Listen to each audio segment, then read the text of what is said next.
കടുവാക്രമണത്തിൽ കൊല്ലപ്പെട്ട രാധയുടെ സംസ്കാരം ഇന്ന് നടക്കും. മാനന്തവാടി ആശുപത്രിയിലെ മോർച്ചറിയിൽ സൂക്ഷിച്ചിരിക്കുന്ന മൃതദേഹം 8 മണിയോടെ ബന്ധുക്കൾക്ക് വിട്ടുനൽകും. മാനന്തവാടി നഗരസഭയിലെ പഞ്ചാരക്കൊല്ലി, പിലാക്കാവ്, ജെസി, ചിറക്കര ഡിവിഷനുകളിൽ നിരോധനാജ്ഞ തുടരുകയാണ്. മാനന്തവാടി നഗരസഭാ പരിധിയിൽ UDF ഇന്ന് ഹർത്താലിനും ആഹ്വാനം ചെയ്തിട്ടുണ്ട്. അതേസമയം നരഭോജിയായ കടുവയ്ക്ക് വേണ്ടിയുള്ള തിരച്ചിൽ വനം വകുപ്പ് ഊർജിതമാക്കിയിട്ടുണ്ട്. കടുവയെ കൂടുവെച്ചോ മയക്കുവെടി വെച്ചോ പിടികൂടാൻ സാധിച്ചില്ല എങ്കിൽ വെടിവെച്ചു കൊല്ലാനാണ് ഉത്തരവ്. കുങ്കിയാനകളെ ഉപയോഗിച്ച് തിരച്ചിൽ നടത്താൻ പറ്റിയ പ്രദേശമല്ല എന്ന് ഫോറസ്റ്റ് റേഞ്ച് ഓഫീസർ പറഞ്ഞു. ഇന്ന് രാവിലെയും നമ്മൾ ജനങ്ങളെ പ്രൊട്ടക്ഷനാണ് കൂടുതൽ നോക്കിയത്. ഫ്രിഞ്ച് ഏരിയയിലും മറ്റുള്ള സ്ഥലങ്ങളിലൊക്കെ ഉള്ള ആളുകളെ കംപ്ലീറ്റ് നോക്കിയിട്ട് അവർക്ക് വേണ്ട സൗകര്യങ്ങളൊക്കെ ചെയ്ത് കൊടുത്തിട്ടുണ്ട്. പിന്നെ രണ്ടാമത്തെ കേസ് എന്താണെന്ന് പറഞ്ഞാൽ ഉച്ചയോട് കൂടിയിട്ട് നമ്മൾ വെറ്റിനറി ടീം മാത്രം ഒരു സെർച്ചിങ്ങിന് പോകും.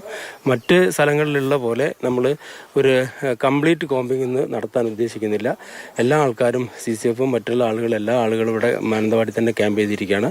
എല്ലാ ആൾക്കാരും വെറ്റിനറി ടീമും എല്ലാം റെഡിയാണ്. ടീം റെഡിയാണ്. ഏത് നിമിഷം വേണമെങ്കിലും നമുക്ക് കോമ്പ് ചെയ്യാനും ആളുകളെ ഇതാക്കാനുള്ളൊരു ശ്രമത്തിലാണ് നമ്മളുള്ളത്. പിന്നെ പിന്നെയുള്ള കേസ് എന്താണെന്ന് പറഞ്ഞു കഴിഞ്ഞാൽ ഇതിൻ്റെ പ്രസൻസ് ഇവിടെ തന്നെയുണ്ട്. നമ്മളെ ഫോറസ്റ്റിൻ്റെ അടുത്ത് തന്നെ ഇതിൻ്റെ പ്രസൻസ് ഉണ്ട്. അതിനുശേഷം ഡാറ്റിങ് ചെയ്യാനോ അല്ലെങ്കിൽ അതിനുശേഷം നോക്കിയിട്ട് പിടിക്കാനുള്ളൊരു പരിപാടിയിലാണ് നമ്മൾ മൂവ് ചെയ്തുകൊണ്ടിരിക്കുന്നത്. മറ്റുള്ള സ്ഥലങ്ങളിൽ കാണുന്ന പോലെ ഒരു കോമ്പാക്റ്റ് ആയിട്ടുള്ള ഒരു കോമ്പിങ് നമ്മളിവിടെ ഉദ്ദേശിക്കുന്നില്ല. അത് ഇവിടുന്ന് പുറത്തേക്ക് പോയി കഴിഞ്ഞാൽ മറ്റുള്ള സ്ഥലത്ത് നമ്മൾ ഈ കാര്യങ്ങളൊക്കെ A to Z സ്റ്റാർട്ട് ചെയ്യേണ്ടി വരും. അതുകൊണ്ട് ഇവിടെ തന്നെ നിലനിർത്താനുള്ള പരിപാടിയാണ് ചെയ്യുന്നത്.